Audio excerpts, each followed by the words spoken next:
Y ahora nos vamos a ocupar sobre la neurociencia. Un nuevo libro sobre adolescencia, una herramienta para padres, un libro que invita a entender antes de juzgar. Bueno, interesante. Vamos a hablar con la señora Teresa Torralba, que es licenciada en psicología, con un doctorado en medicina otorgado por la Universidad Favaloro. En su labor clínica es directora del Departamento de Neuropsicología del Grupo INECO, investigadora del Laboratorio de Neuropsicología del Instituto de Neurociencias Cognitivas y Transnacional Fundación INECO, profesora de neurociencias. Ha publicado 85 docenas de artículos, bueno, un montón. Claro, sí. Artículos científicos referentes a la neuropsicología, en revistas nacionales e internacionales. También es autora del libro Cerebro Adolescente, Outbreak Cerebral, y autora y coeditora del Tratado de Neuropsicología Clínica. Rehabilitación cognitiva, de la teoría a la práctica clínica, rehabilitación cognitiva, casos clínicos, saber y acompañar. Bueno, un currículum impresionante que tiene la licenciada Teresa Torralba. Licenciada, ¿nos está escuchando? Sí, los escucho muy bien. Buenas tardes a todos. Muy buenas Un placer tardes. estar con ustedes. Bueno, un placer. Sí, la verdad. Licenciado, usted tiene un montón de estudios hechos sobre las neurociencias. Y si yo le pregunto para nuestros oyentes, ¿qué son las neurociencias? ¿Qué me diría? En bien sencillito, las neurociencias lo que hacen son aquellas disciplinas que estudian el funcionamiento del cerebro y su relación con el cuerpo, ¿no? Con el resto del cuerpo. O sea, estudia básicamente como objeto de estudio es el cerebro. Hay varias disciplinas que pueden estudiar el cerebro. Uno puede estudiarlo desde la psicología, desde la psiquiatría, desde la neurología, fisiología. Ajá. Es decir, son diferentes miradas, pero que todas aportan al entendimiento del cerebro y el impacto que pueden tener las diversas condiciones o enfermedades sobre el mismo y el funcionamiento del cerebro normal, ¿no? ¿Cuáles son los factores protectores, cuáles son sus factores de riesgo? Es decir, ¿qué podemos hacer para cuidar este órgano tan precioso que tenemos, ¿no?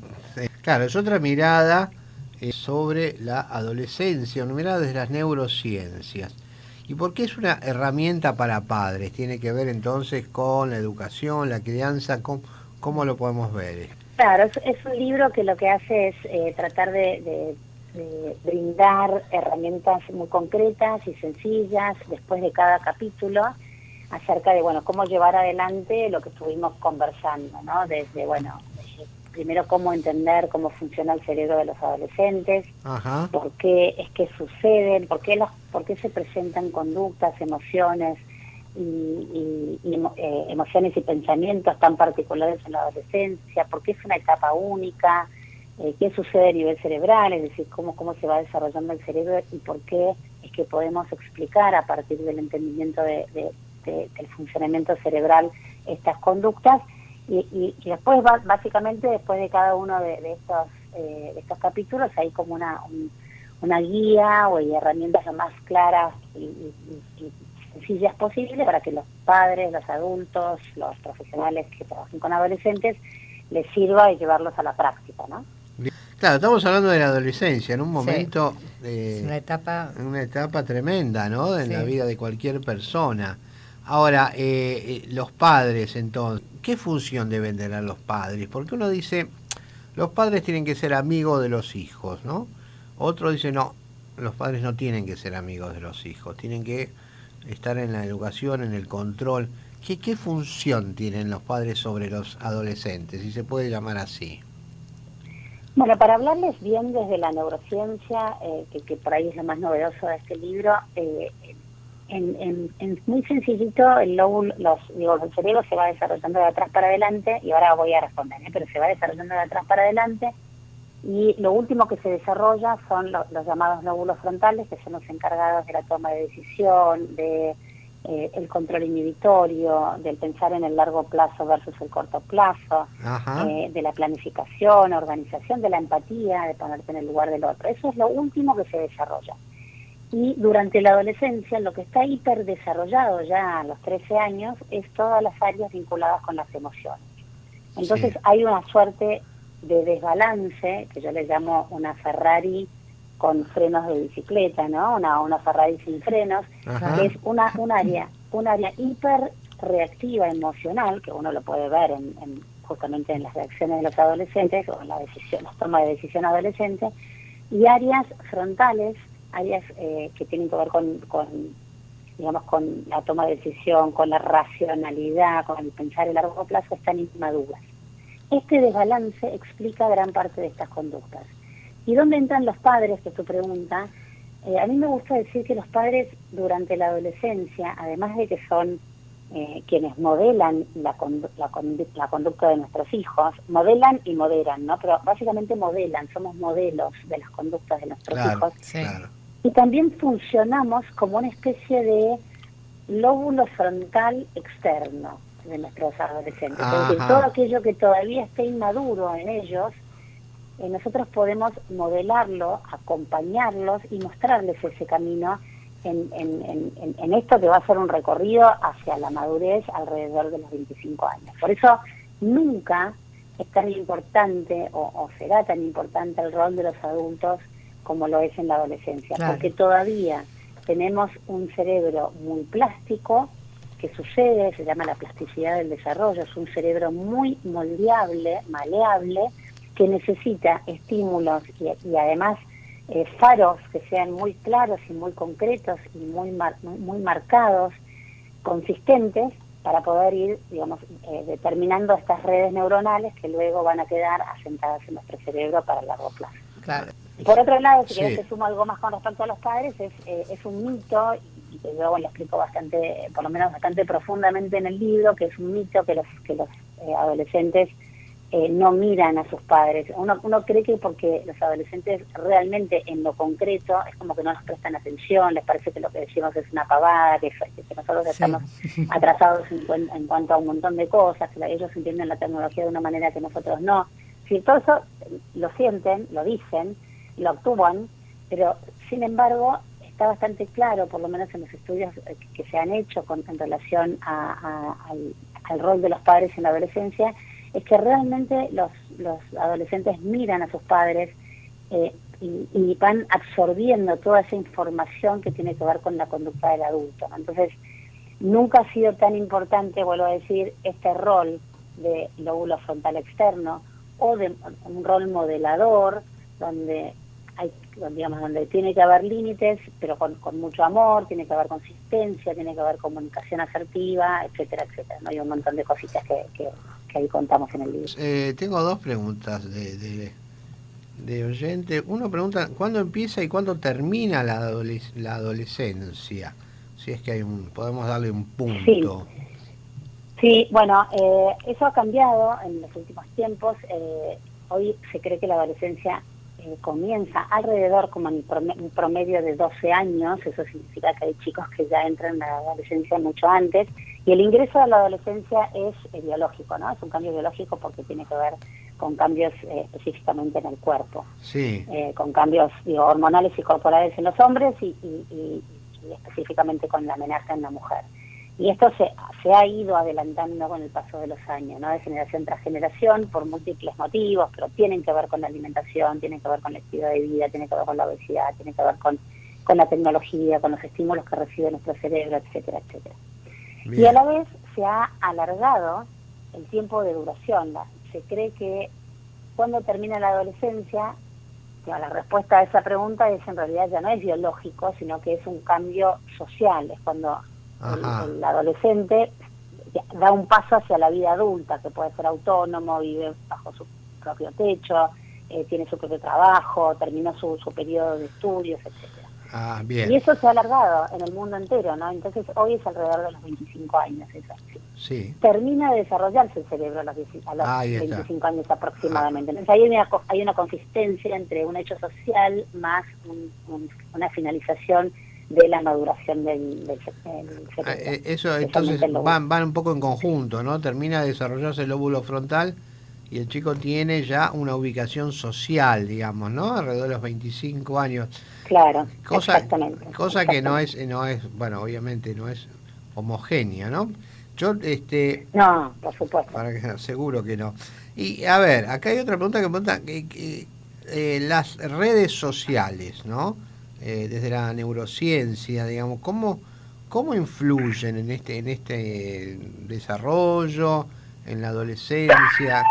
¿Puede alterarla? ¿Puede mejorarla? ¿Qué puede pasar con ellos? Esto es en vivo y tengo un perro que ladra. Ahí me estoy alejando un poquito de No hay, vos. no hay problema. No hay problema, no hay problema.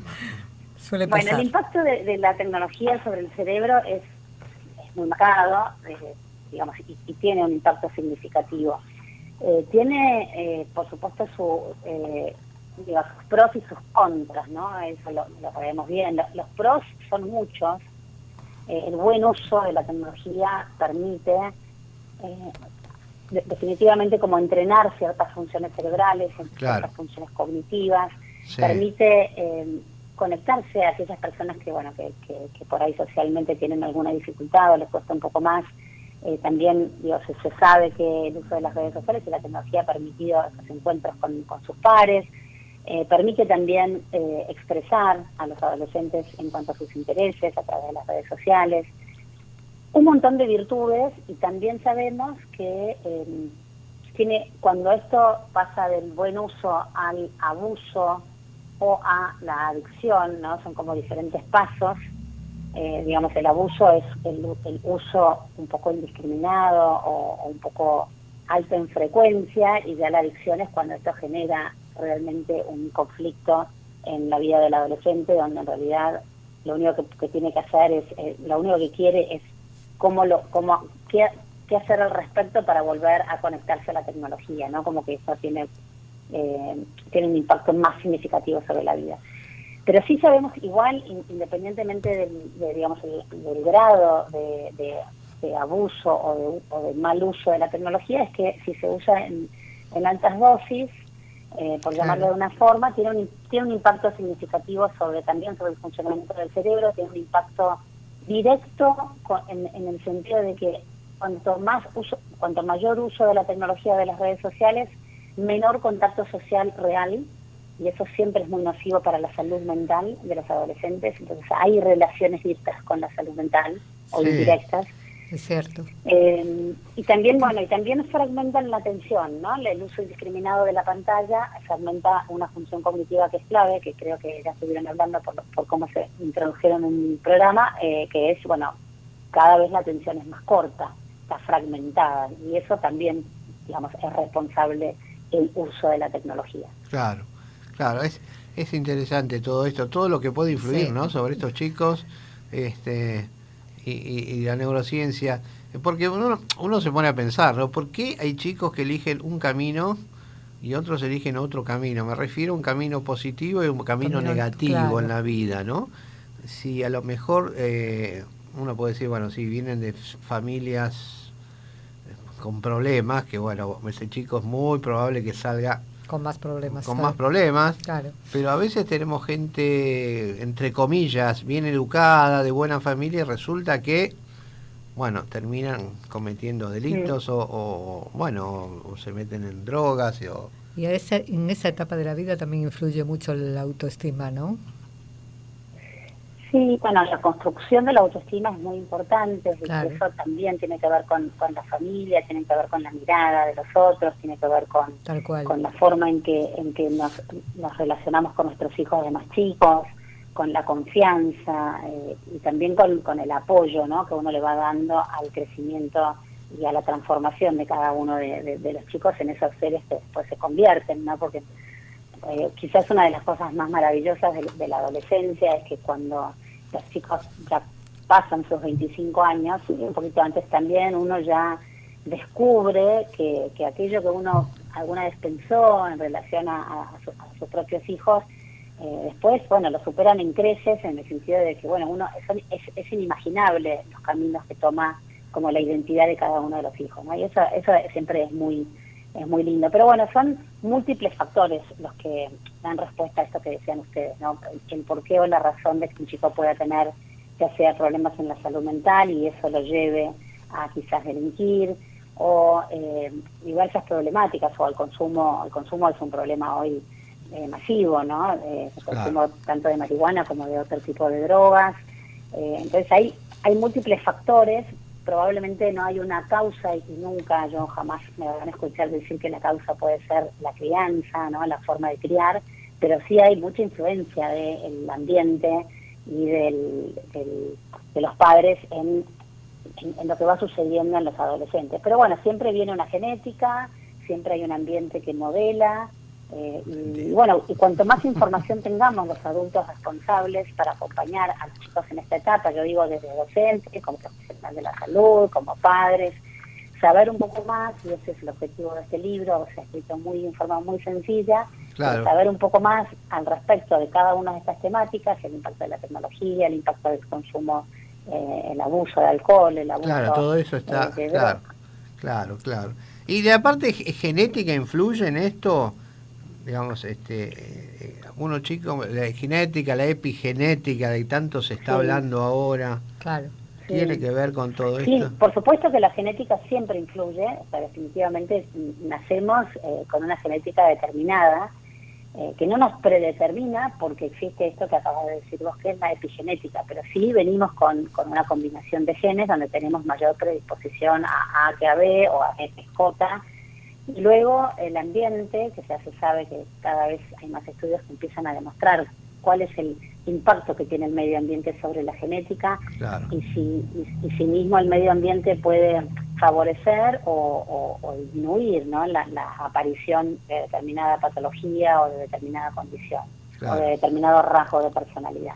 Bien. Así que la genética está y no la vamos a negar, ya eso es la forma en que está configurado la forma digamos, de nuestro cerebro y nuestra personalidad, todo deriva de la genética, de ese plan, pero definitivamente hoy está puesta la mirada en la gran potencia que tienen las experiencias y el ambiente por sobre la genética, o sumándola a la genética, ¿no? Bien, y eso es bien. la epigenética. Bueno, y a ver, contame el libro tuyo, ¿dónde se puede adquirir?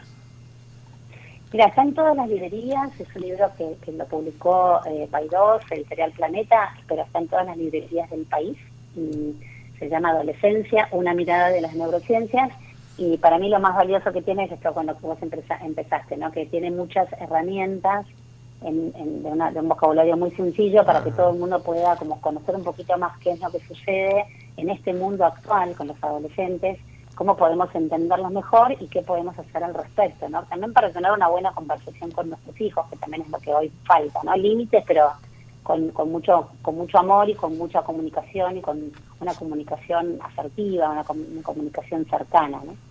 A ver, el libro se llama Herramienta para Padres. ¿Cómo es el Se título? llama Adolescencia. ¿Cómo? Adolescencia. Adolescencia. Adolescencia, Sí. una mirada desde la neurociencia. Ese es el nombre, está bien. el título, y tiene debajo herramientas para padres también. Bien, Todo bien. eso está en la portada. Ajá. Bueno, Ok. bueno. Ahora te hago otra pregunta, porque me están llegando otras preguntas, te la tengo que hacer, ya estábamos terminando, pero me llegó que tiene que ver con qué pasa con los chicos adolescentes en distintas, claro, zonas, por ejemplo, vulnerables, zonas rurales. ¿Qué pasa con esa relación entre padres y esos chicos? ¿Qué problemas puede haber, ¿no? En este caso. Siempre las áreas o las zonas más vulnerables, o las familias que tienen mayor vulnerabilidad por diversas razones, pueden tener como factores de riesgo un poco más altos, ¿no? Es decir, que bueno, quizás las necesidades básicas insatisfechas, por supuesto que tienen un impacto sobre el desarrollo del cerebro. Vivir en áreas o en familias o en contextos muy violentos, esto tiene un impacto directo sobre el cerebro adolescente. El consumo temprano de drogas en algunas áreas, como el consumo del paco, por ejemplo, tiene un impacto directo sobre el cerebro adolescente. Pero como bien dijeron ustedes, es cierto que hay como hay mayores factores, presencia de factores de riesgo, pero no lo que sucede con digamos, el desarrollo del cerebro adolescente, no importa tanto dónde se encuentre, porque a veces como bien dijeron ustedes, en familias quizás con muchos recursos y en un área muy protegida, un sector de la sociedad muy protegido, igual hay altísimos problemas en la salud mental de los adolescentes y en otros contextos no los hay, ¿no? Pero es cierto que los factores de riesgo se suman en contextos más vulnerables y por eso es que yo creo que es muy importante como incluir algunas temáticas como la salud mental o espacios donde los chicos adolescentes de áreas más vulnerables o de bajos recursos puedan tener acceso también, ¿no? Porque es muy importante claro. Justamente la salud mental en este contexto del desarrollo del cerebro adolescente, ¿no? Porque es un cerebro muy plástico y también es muy vulnerable. Muy vulnerable, claro que sí. Hay que cuidar mucho a la adolescencia, indudablemente que hay que cuidarla, ¿no? Es la etapa más difícil, sí. Es una etapa difícil, una etapa muy, muy, muy difícil. Y bueno, nada, responsabilidad de los que estamos, las que pasamos la adolescencia hace muchos años también, para transmitirle nuestra experiencia, que a veces no es lo mismo, digamos, que no tal vez no haya sido tan buena también, ¿no? Porque a veces uno dice, le transmito mi experiencia, pero... Quiero aclarar a partir del comentario de ustedes dos, de ambos, que dijeron, sí, qué etapa más difícil, decirles que no es una etapa... estos son estudios científicos, no es una etapa más compleja que otras etapas de la vida. Ajá. Realmente, que cuando uno lo mide, por supuesto que hay episodios en la adolescencia que son complejos, pero no es una etapa, y menos si dura ahora 10 años, como les dije, de 12 a 25, son 13 años, no todo, digo, porque si no es desmoralizante, ¿no? Sí. Realmente los estudios demuestran que, así como en la niñez, cuando ustedes acuérdense, si tuvieron hijos en los primeros meses de vida, que uno está ansioso, nervioso, si respira, si duerme, es tremendo, por lo menos para quienes, las mamás que por ahí no tenemos licencia, entonces tuvimos 3 meses con nuestro hijo todo el tiempo, pero bien los papás hoy en día están igual, así que también es difícil esa etapa, ¿no? Y también es difícil la etapa de la vejez.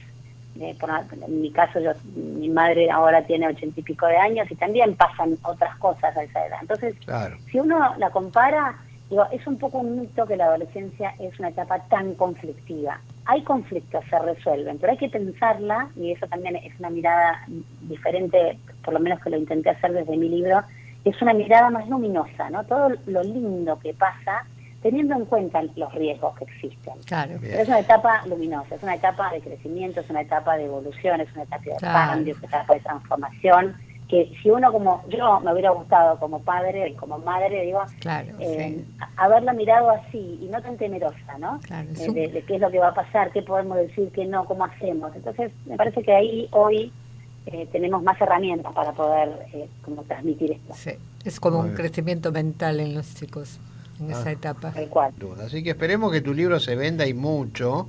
Esperemos, porque seguramente va a ser muy útil. Sí, así totalmente. Que te mandamos un saludo, un agradecimiento por tu tiempo y bueno, éxitos con esto. Bueno, muchísimas gracias. Les mando un abrazo. Un beso grande. Hasta luego. Hasta luego.